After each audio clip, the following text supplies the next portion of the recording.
Welcome everyone. I'll be discussing the final exam presentation which composed of 6 different problem set from the Goldstein book. So I'll solve Lagrangian dynamics, Hamiltonian dynamics, central forces, simple harmonic oscillation, rotation of rigid bodies, Hamiltonian Jacobi theory. So let's get started. Okay, for the Lagrange problem, I chose number 16 of the Lagrange problem in the Goldstein. So the problem is, in a certain situation, particularly one-dimensional system, it is possible to incorporate fictional effects without introducing the disposition function. As an example, find the equation of motion for the Lagrangian of this equation here, right here. How would you describe the system? Are there any constraints of motion? Suppose a point transformation is made of the form of this equation. Okay. So we have this equation. So step 1, we'll have to use the Lagrange. So to get the Lagrange, we'll be getting first the partial derivative of the q dot and the q. So if we use our math, this one will be cancelled. This one is the one that we're gonna derive. So we'll came up of this here, and then here in the second one, it doesn't have a q only, so this one will become 0, and then this one will derive. So we'll end up having this. Now that we have the q dot and the q, we'll plug and play it to the Lagrange equation, which is this, to get the equation of motion. So let's plug it. Let us plug this in here. And then let's plug this in here. So there you go, we have this. Now let us derive the equation. So it will end up this. It will become q dot, and then here we'll also derive here. So we'll end up this. Now that we have this, we can simplify the product. We can eliminate this all the e here. So we'll end up with this. M double dot q r m q dot plus kq. Now that we have our equation of motion, and it states that, and in this thing, we found out that there's no cyclic coordinate, so there are no constant of motion. Now, let's go on to the second part. How would you describe the system? Are there any constant of motion? Suppose a point transformation is made of the form. So we have this S. So our second step is we have to transform S into Q. So once we now that we have transformed this into Q, we'll have to get the differential of this equation in respect to t. So we're gonna use the chain rule here to get the derivative. So q dot will be this equation. Okay. Now, next step, we have to put q and q dot in the Lagrange. In this equation from a while ago. We have to plug and play this. Now that we have this, so we will plug q dot. The value of q dot is this, and the value of q is this. So now that we have plugged in this thing and this part, all we need to do is simplify the equation. So we'll do a lot of algebraic manipulation here, such as combining like terms. In here, you can see here, And in here, you can see. Now that we combine the like terms, we'll end up in this equation of motion. Okay? Now, then derive S and S dot of the equation that we gotten a while ago. So if we get the partial derivative of S and the partial derivative of S dot, we'll get this. So in here, the first equation will derive this. The 2 will be cancelled. So we'll have m dot S. Oh, sorry, S, sorry. So this one will be 0. And then this one will be derived. So we'll say goodbye to S here. So we will be left of M, this gamma, and S dot. And then we also have S here. 2 will be cancelled because derivative. So it will be KS. So we'll end up this. Well, here we will get in this equation, we'll get the S dot, the partial derivative of S dot. So this one will derive. This one will also derive. And this one will be 0 because there's no S dot in this term. So we'll end up with this equation here. See? Oh, sorry. Therefore, equation of motion for S, now we plug and play in the Lagrange. So the S dot, plug this in the plug this in the S dot and plug this in the S. So if we plug and play that, we'll have this. Now we're gonna differentiate it according to time. So we'll have this. It's a bunch of chain rules and other algebra methods and the calculus methods to solve this. So if we simplify everything, we will arrive in this in this form. So this equation states that no cyclic coordinate is equal to no constant of motion.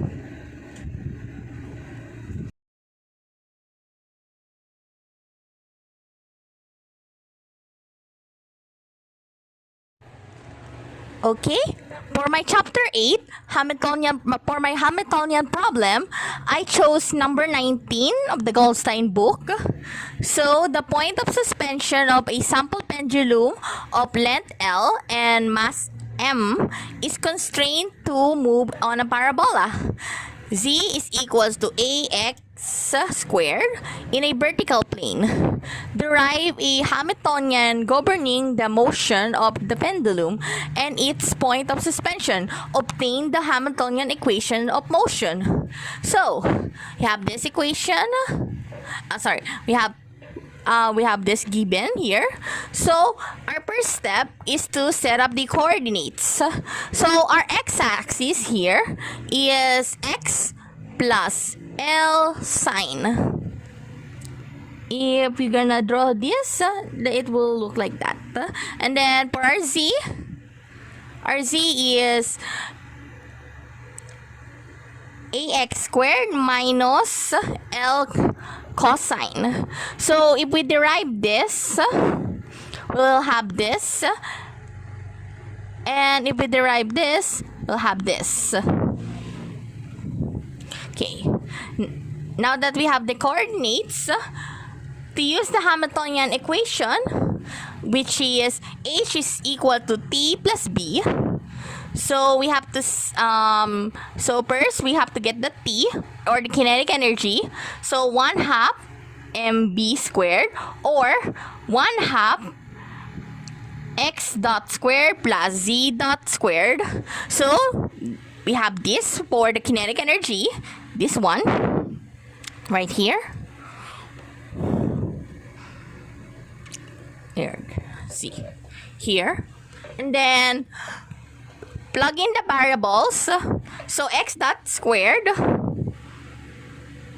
So x dot is a while ago x dot plus L cosine theta, and then the z dot a 2ax x dot minus L sine theta dot squared. So we have still the squared here, so we need to expand the exponents. So we're gonna use the binomial rule from Math 111 or whatever algebra that we done before.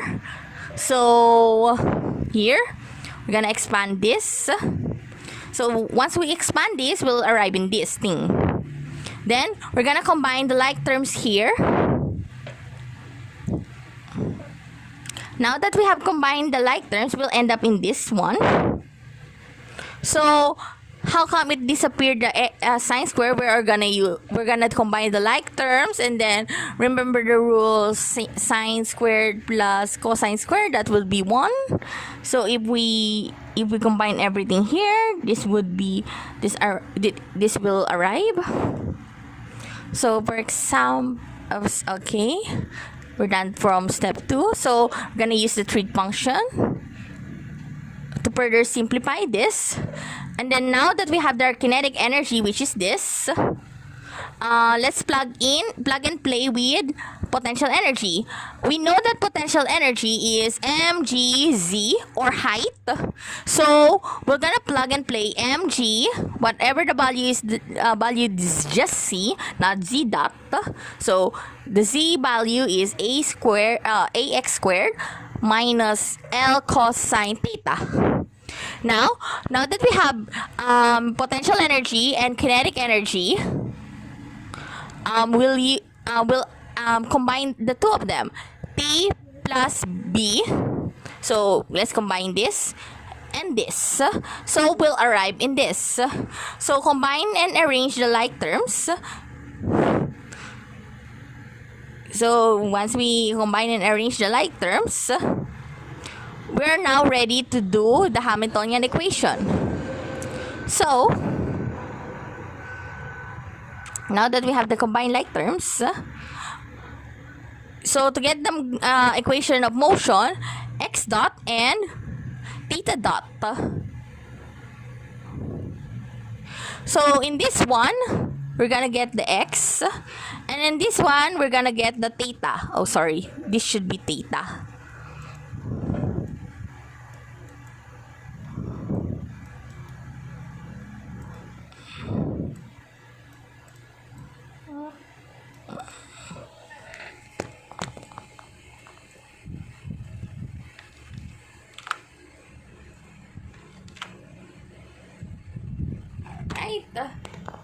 So p dot x dot we'll get the x partial derivative of x, and we'll arrive in this, and then we'll get, and for the p dot we'll arrive in this one. So this is the equation of motion of the Hamiltonian equation. Okay, for my central force problem, chapter 3 of the Goldstein book, I chose number 23. So the problem is, evaluate approximately the ratio of mass of the sun to that of the earth using only the length of the year and of the lunar month to 27.3 days, and the mean radii of earth orbit is 1.49 raised to the 8 kilometers, and the moon's orbit is 3.8 raised to the 5 kilometers. So step 1, write down all the given. We have 27 days, sorry 27.3 days, and then days of the earth, which is 365 days, not counting leap year. And then mean radii of the earth orbit is 1.49 raised to the 8th kilometer, and then mean of the moon of the orbit is 3.8 raised to the 5 kilometer. So we know we're gonna use the third law of Kepler's theorem, which states that when a body is revolving in a circular orbit, then the centripetal force will be equal to the gravitational force. So the equation for the gravitational force, here is this, and then the centripetal force is this. So we want to find the ratio. So our step 1 is to get the mass of the moon. In order to get the mass of the moon, we need to get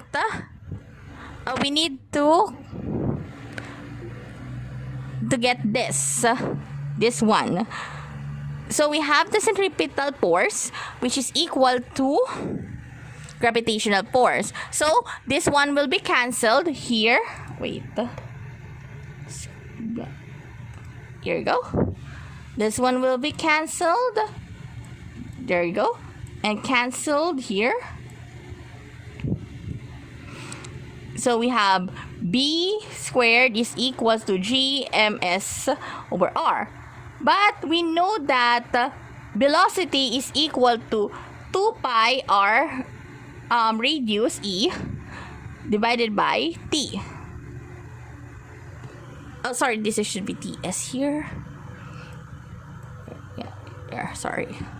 Alright, now that we have this, we will input this here.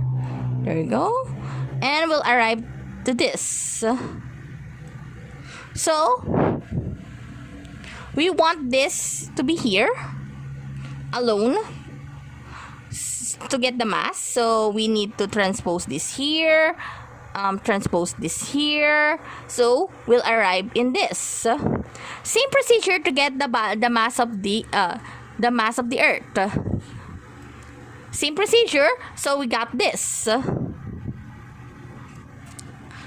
So our next step is to get the ratio.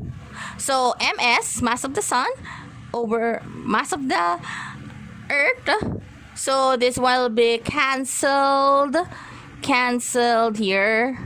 So we'll be left with this. Then multiply it.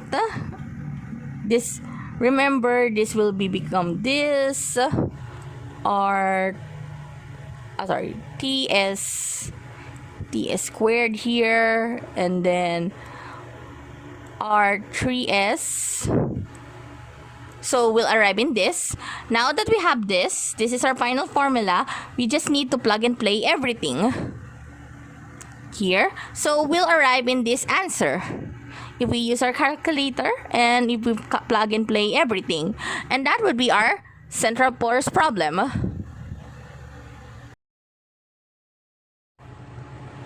Okay, for my oscillation problem, chapter 6 in the Goldstein book, I chose number 16, which is a mass particle moves in a constant vertical gravitation field along the curve defined by y equals ax 4, where y is the vertical direction.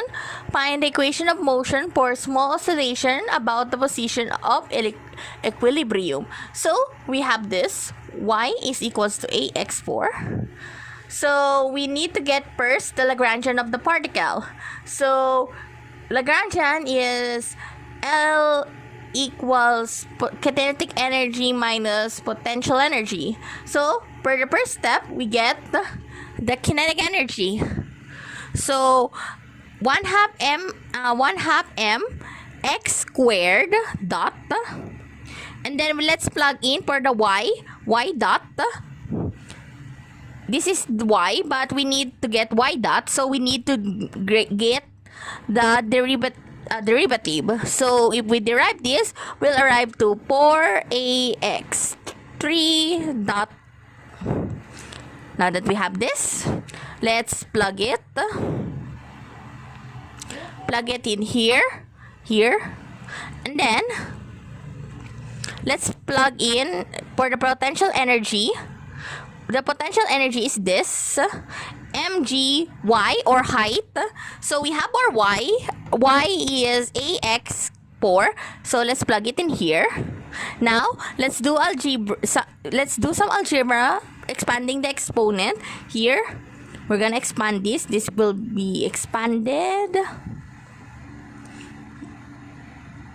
Oh, sorry. This will be expanded. So this will be 16. This will be 2 here. This will be 6. And this will be x squared. And then, now that we have this, let's get all the like terms. This has a like term. So we can get, we can bring this outside x squared here. So we have this as our L. So next step, we have to use the Lagrange equation to get the equation of motion. So we need to get, this one should be x. This one should be not, okay. This one should be x here. There.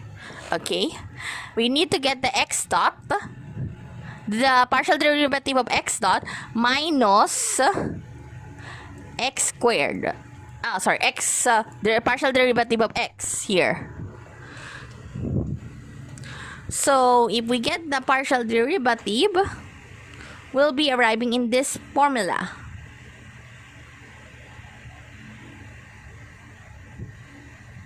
So if we derive this from the time here, derivative of time, we'll be getting this in this equation. So now that we got this,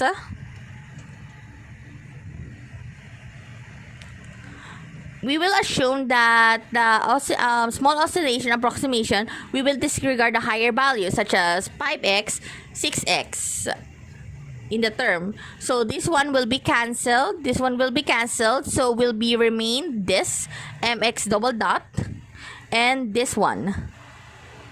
So we just need to get the double dot or the acceleration here.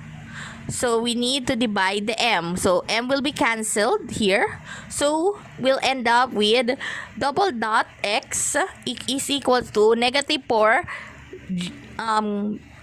the gravity ax3, and that would be our final answer.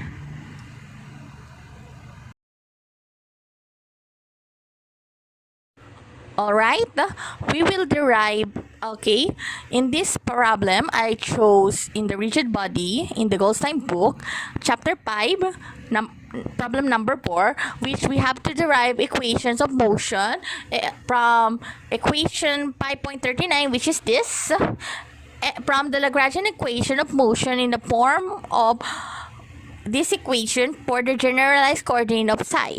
So step number 1, get the kinetic energy of the rotation motion. So we know the rotational motion is, which is the letter I, which is the inertia, times the angular momentum squared. So that's the kinetic energy for the rotational motion. So in step number 2, determine the components of angular velocity in terms of Euler angles of the body set angle. So angle number 1 would be this, number 2 this, and number 3 is this. Now solving for the equation of motion using the generalized coordinate, so we're gonna use the earlier Lagrange equation, which is this. So we need to get the partial derivative of dot minus the derivative of this, derivative of non-dot, or this here. So if we're gonna put all the values, this is the average of the angular momentum times the inertia. So if we calculate the partial derivative of angular velocity psi, so this one will be derived. So this will be equal to this. But in the number 3, since it doesn't have this one, everything here is, so this will be 0. In contrast to this psi dot, this one doesn't have any psi dot here, and the second one doesn't have the psi dot here. only the first one, this problem, which is 1 if you derive it. So now plug everything together. So this one is from this, and this one is from this. So remove the negative sign on the second term, so we have to remove this, and then it will be arranged into this here.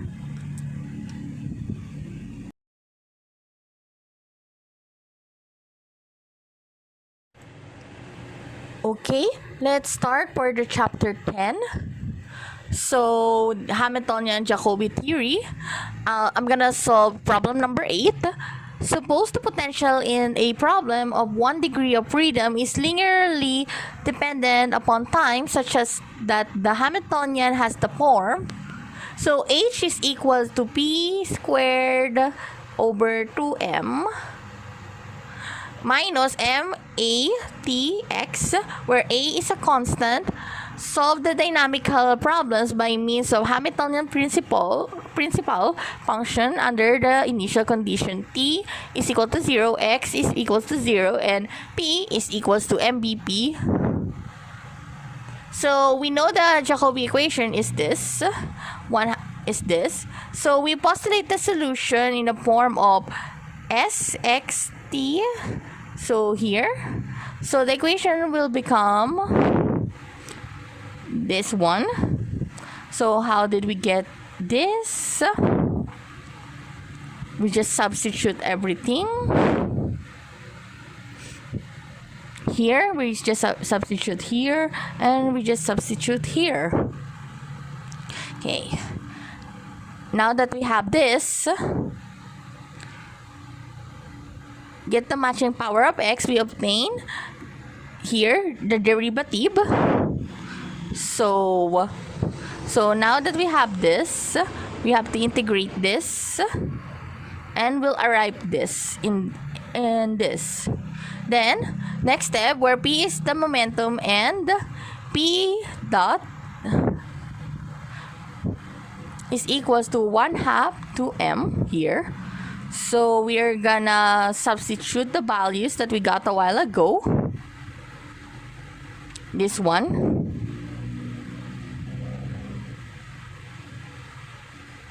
And then we're just gonna expand using algebra here. We're gonna use binomial to further expand the equation. So we end up getting this problem here.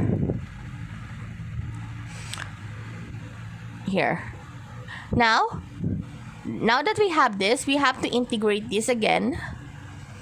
So we'll be arriving in this. So the Hamiltonian principal equation is that, so we need to substitute the value that we got a while ago, and this one here. So the co-coordinate contrary to p is where we get the partial derivative of p.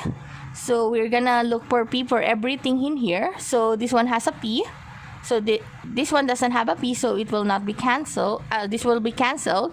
This one will be just x. This one will be cancelled. This one will be getting the partial derivative, so p will be gone. And this one will bring down 2, so we'll have p. So we'll be getting this answer after partial derivating it to p. So we have to leave the x in one side, so we'll transpose these two terms into the right side. So we have this. Now let us plot the value using x, 0, and this one here from this part of the problem. So we know that b is 0, and then we'll just remove this. But since this was a while ago p, so we'll substitute this to this. then cancel the like terms, and we end up getting this. So this is our final answer.